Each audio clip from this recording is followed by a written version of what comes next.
discurso del ministro de Economía, difundido anoche por radio y televisión, es reproducido esta mañana por todos los matutinos de Buenos Aires. Y nosotros recabamos la opinión de los porteños sobre ese discurso. Pienso que las decisiones que va a tomar van a ser quizá un poco extremas. En definitiva, el Rodrigazo no es ni más ni menos que lo que necesariamente se debería haber hecho después de que Helbar estuviera en economía. Se sostuvieron 7, 8 meses y vino la explosión. Pero no fue solamente la explosión económica, sino la explosión política. Si nosotros tenemos en cuenta que al cabo de menos de un año, en algunos casos 7 u 8 meses, hay en la CGT 3 secretarios generales, hay en el Ministerio de Economía 6 ministros, nos damos cuenta inmediatamente que era una situación incontenible. El ministro anunció una serie de medidas aparentemente que sorprenderían a muchos y que eso solucionaría los problemas de desabastecimiento mercado negro. Aparentemente esas medidas serían bastante, pienso yo, liberalizar los mercados, los precios, es decir, cosas que pueden crear reacciones. Sin embargo, pienso que es la única manera, de alguna manera, de regularizar el mercado en todos sus aspectos. La crisis económica era tan brutal que yo recuerdo un día de guardia que estábamos en el café del hospital, reunidos, no me acuerdo, 8, 10, 12, y sacábamos la cuenta lo que nos costaba llegar, los que en ómnibus al trabajo, los que tenían auto, los que les costaba de nafta, después tomarse un café, los que fumaban comprarse los cigarrillos, después la comida del hospital era comida del hospital, pero 24 horas era mucho tiempo, entonces uno come un sándwich, esto. Cuando uno hacía el cálculo de lo que gastaba, ese día gastaba más de lo que ganaba ese día de guardia. Yo quisiera solamente decir que aparezcan las cosas que escasean y que se haga sufrir menos a la población.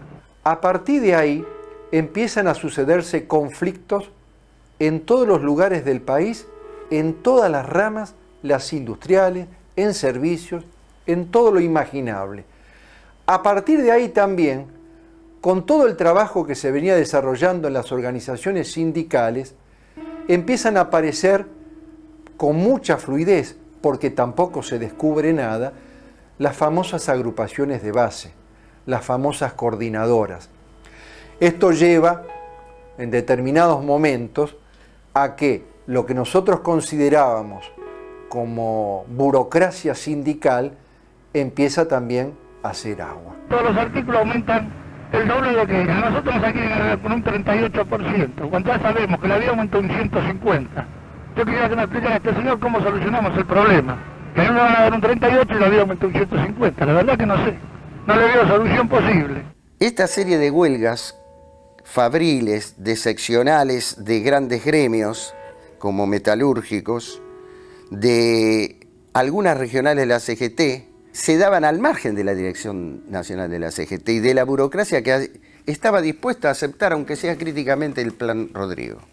¿Qué opinión le merece la cifra 38% que circuló insistentemente, incluso proviniendo de sectores oficiales, como posibilidad de tope en los paritarios? Bueno, yo desconozco de dónde puede surgir eso. Cuando la señora Presidenta de la Nación dirige un mensaje al pueblo, dice que se establece un salario mínimo de 330.000 pesos y a partir de allí cada una de las comisiones paritarias establecerán los porcentajes correspondientes en su convenio, el que el Poder Ejecutivo lo hará respetar. Tuve en su momento y oportunidad de prorrogar las convenciones colectivas por expreso pedido del general Perón y también cumpliendo su voluntad volví a convocar bajo el imperio de la 14250. Recibir esta primera gran convención es un motivo de grande orgullo, un motivo de una satisfacción inmensa. Un convenio que enorgullece al gremio de la construcción y enorgullece a la República. Muchísimas gracias, compañero Papaño, por esta gran alegría. quiero que imaginen algo, una compañera indispuesta que trabaja a 60, 70 grados de calor, lavando con aguas hirviendo y con productos químicos. ¿Cómo puede terminar una compañera haciendo ese trabajo 8 horas con una sola muda de ropa por semana, que se le daba una muda de ropa por semana?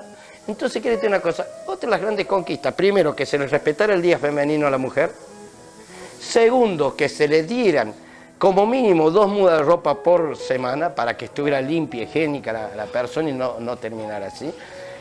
Y el tercer problema, que se le reconociera que permanentemente tenía que tener los cuidados médicos porque eran trabajos totalmente insalubres. Había un compañero que se había cortado una mano, entonces las máquinas no tenían toda la seguridad, o sea, puso en una prensa, no tenía la fotoeléctrica y cuando mete la mano, crack, se la corta. Bueno, eso fue cosas muy violentas que se vivieron y sí, bueno, esto no puede ser más.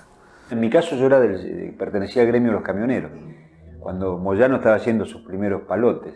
Y creo que era algo conocido, pero no era Moyano el dirigente en ese momento.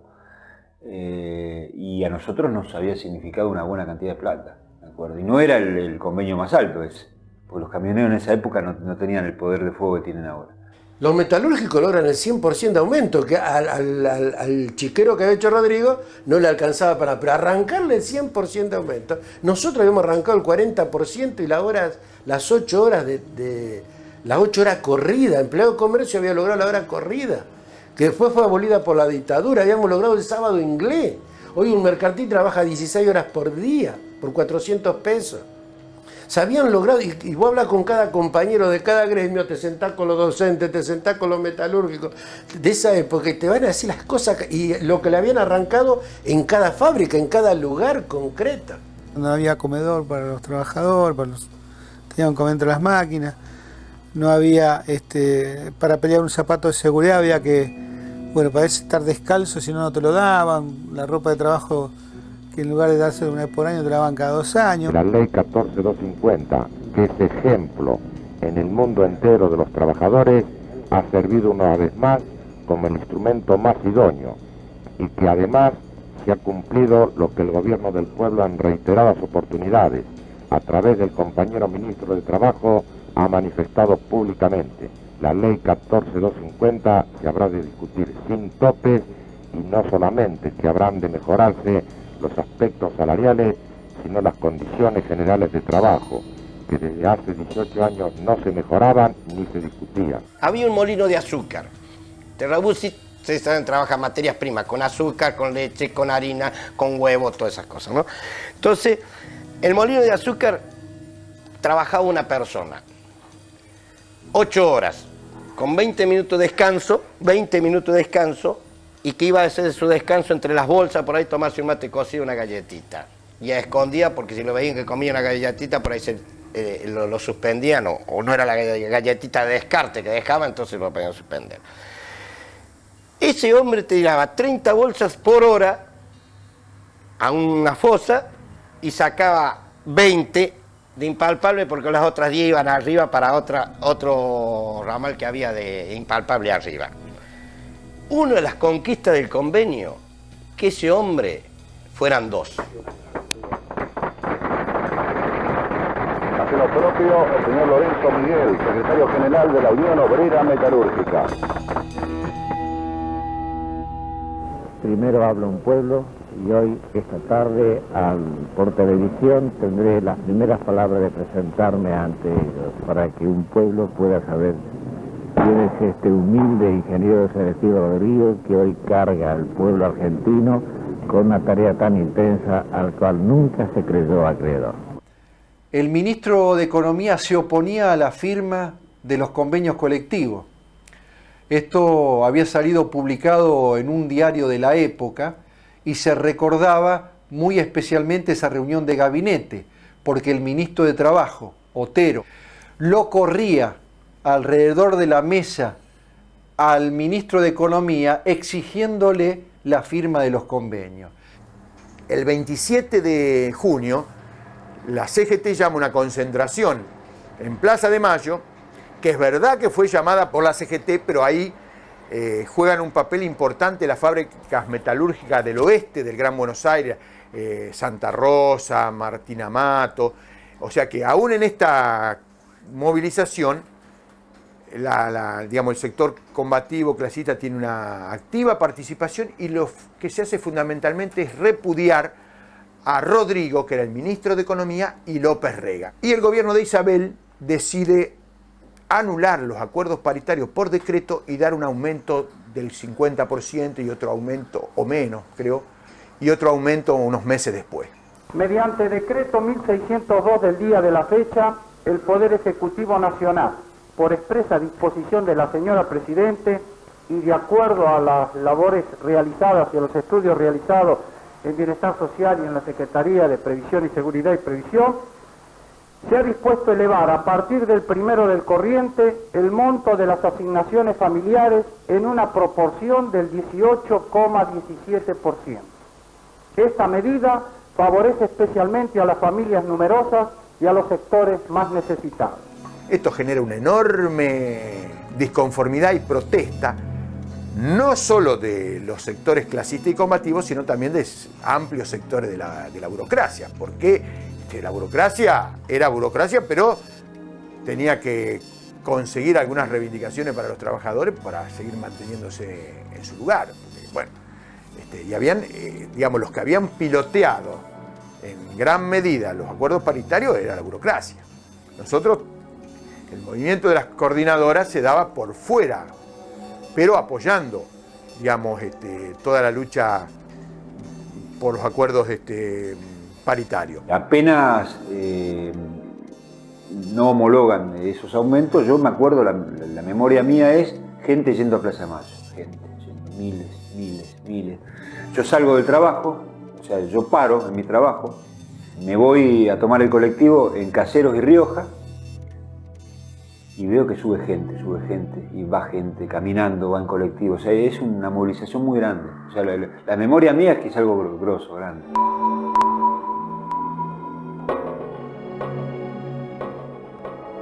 Han pasado algunos minutos nada más de las 6 de la tarde. Los carteles que antes miraban a la Casa de Gobierno ahora lo hacen hacia Avenida de Mayo, por donde el grueso de la gente que ha concurrido aquí a Plaza de Mayo se prepara y se dispone ya a abandonarla.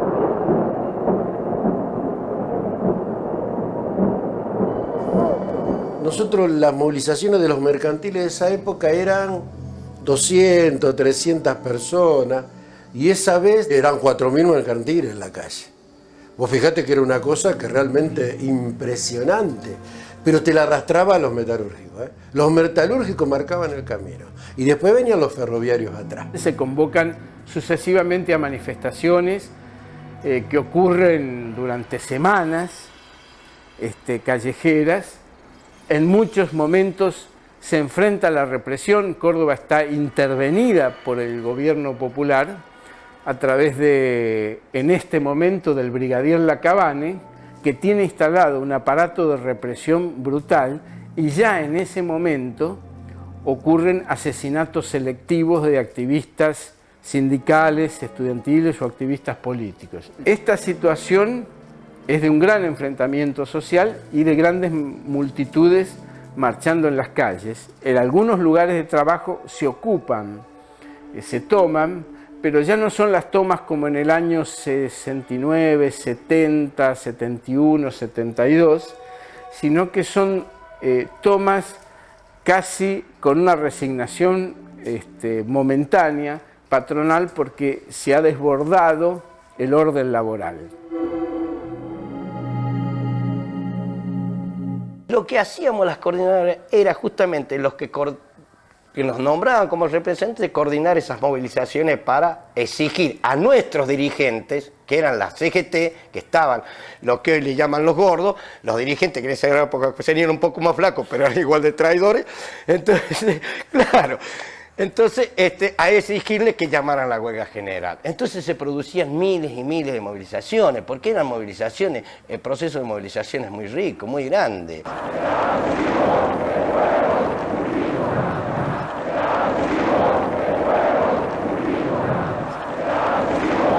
Nosotros en un primer momento intentamos movilizar a los compañeros de astillero, pero terminamos movilizándonos nosotros solos, creo que es el 30 de junio, al local de Azopardo. Llegamos en perfecta formación de fábrica, lo que nos permitió meternos hasta el lugar donde hacía las veces de tribuna, de palco, y quedamos con el megáfono en la mano y empezamos a hablar. Pero yo ahí me di cuenta de que nos faltaba una propuesta, y una propuesta que fuera más allá de los convenios colectivos. ¿Por qué? Porque las movilizaciones habían comenzado a adquirir un carácter político. La dimensión de la movilización hacía que la respuesta no fuera solamente sindical, sino que tenía que haber una respuesta política. Y en el medio de eso improvisé lo que se me ocurrió en ese momento y planteé de que había que ir al Congreso a exigir algo, no me acuerdo qué, y bueno, y ahí me sacaron el megáfono, digamos.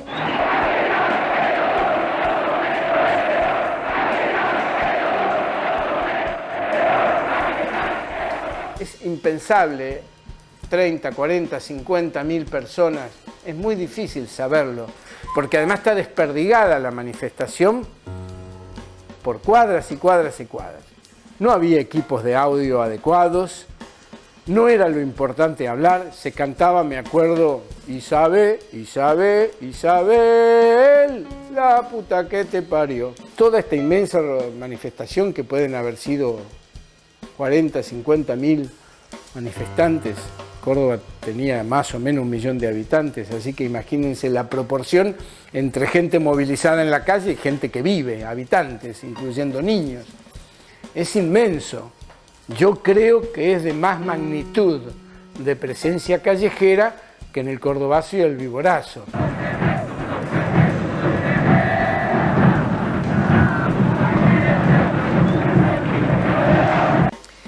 El 3 de julio las coordinadoras de todo el país convocan a distintas movilizaciones. Quilmes, Varela, Berazategui, todo lo que sería la zona sur, coordinado, y ya te digo, fueron, sí, no sé si 300 colectivos o más, pero 300 fue lo que dejamos arriba del puente, porque no nos dejaron pasar para la capital.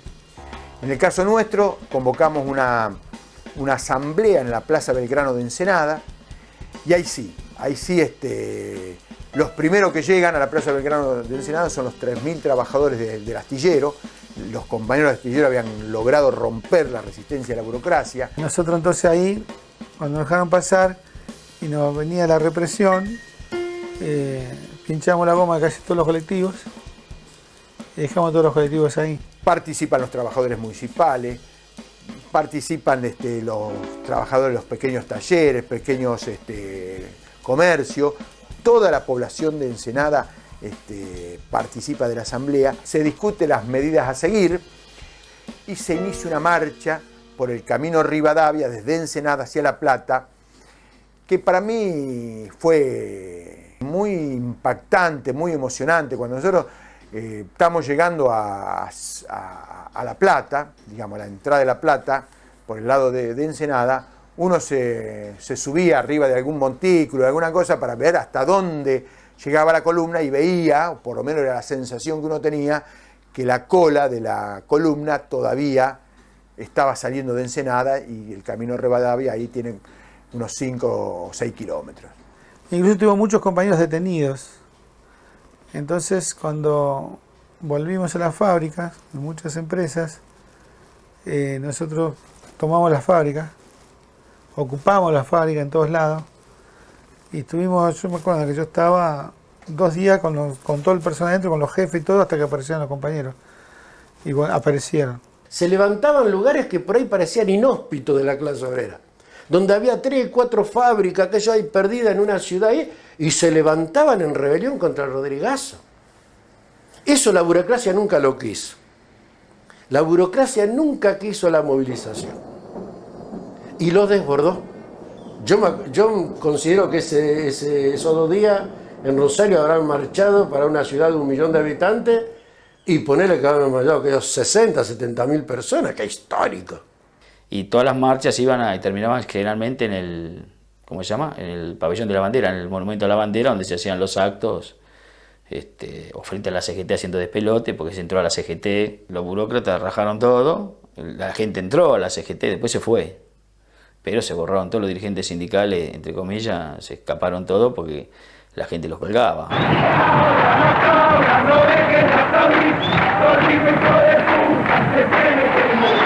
Cuando llegamos a 32 y 122, había también una importante columna de obrera que venían de la zona de Camino General Belgrano, la fábrica del Camino General Belgrano, acá de la zona de La Plata, y en conjunto marchamos unos 10.000 obreros industriales al local de la CGT que funcionaba en ese momento en el local de la UOCRA en 44, 4 y 5. Llegamos ahí, bueno, en ese caso un poco el hecho de estar ahí al frente de Propulsora, uno lo ponía al frente del conjunto porque Propulsora jugaba ese papel dinámico. Yo me subo a la reja de la CGT y planteo que, las consignas, la vigencia de la ley 14.250, que era la ley de paritaria, la huelga y la movilización general, y le planteamos a la burocracia sindical la formación de un comité de movilización integrado por el secretariado de la CGT y la coordinadora de gremios de La Plata, Berisso y Ensenada. La gente de la burocracia nos contesta que nos dicen que nos van a contestar, que esperemos que nos van a contestar.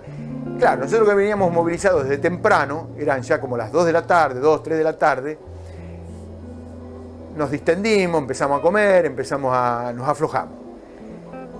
Y en un momento comienza la represión. Guardia de Infantería, que estaba postada ahí en la calle 4 y 44, ataca de ahí, se produce la estampida de los trabajadores, nos tiran también de un edificio que pertenece a la policía, había apostado en la terraza y en los balcones de este edificio de 5 y 44, nos atacan desde ahí.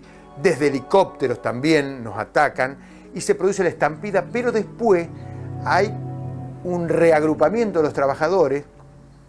Junto con nosotros había marchado el pelotón del ERP de La Plata, supongo que Montonero también habría movilizado alguna fuerza militar, algunos compañeros obreros también estaban armados y se producen enfrentamientos que van a durar toda la tarde hasta que después los compañeros se van replegando hacia los barrios. Mucha tensión, mucho nerviosismo, mucho temor, pero el temor en ese momento no paraliza a la manifestación.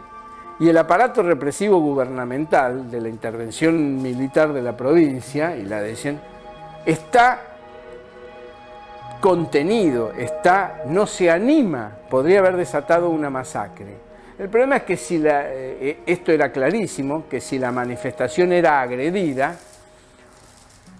esto iba a desbordar completamente. Iba a desbordar, en primer lugar, por la masividad y la disposición. Pero además, y era evidente para las fuerzas represivas y para los manifestantes, que dentro de la manifestación había grupos organizados para responder la agresión armada. Había, y no eran tan invisibles, aunque lo hacían discretamente. Es decir, el gobierno midió esta situación, tuvo la capacidad de medir, porque es probablemente que si atacaba y hubiese provocado muchísimas víctimas fatales, el resultado hubiese sido distinto porque había una disposición masiva a responder y una disposición no tan masiva, más pequeña, más reducida, organizada dentro de esa masividad para responder a un ataque armado con las armas. La huelga de la CGT la larga, primero sabemos por la gran presión que había. Ya empezaba a haber huelga por fábrica y la CGT no tiene más. Aparte por la situación política o social que se vive en el país, por supuesto. Entonces la CGT y no había, pero ni una mosca, fue un paro, pero paro, uno que veníamos de esa situación, no podíamos creer que no se movía ni el alma en la calle. La verdad fue un paro ni colectivo, ni nada, taxi, nada, caminando a todos lados, no existía, solo que ni el que tenía coche salía, eso con eso te digo todo. Cuando en Buenos Aires la burocracia nacional de la CGT y sus distintas ramas se ven forzadas a convocar un paro para resistir estas medidas y la anulación de los convenios colectivos que pretendía el gobierno peronista y la propia burocracia sindical, que es oficialista, tiene que convocar, Córdoba está paralizada, yo no recuerdo, 10, 15, 20 días antes virtualmente.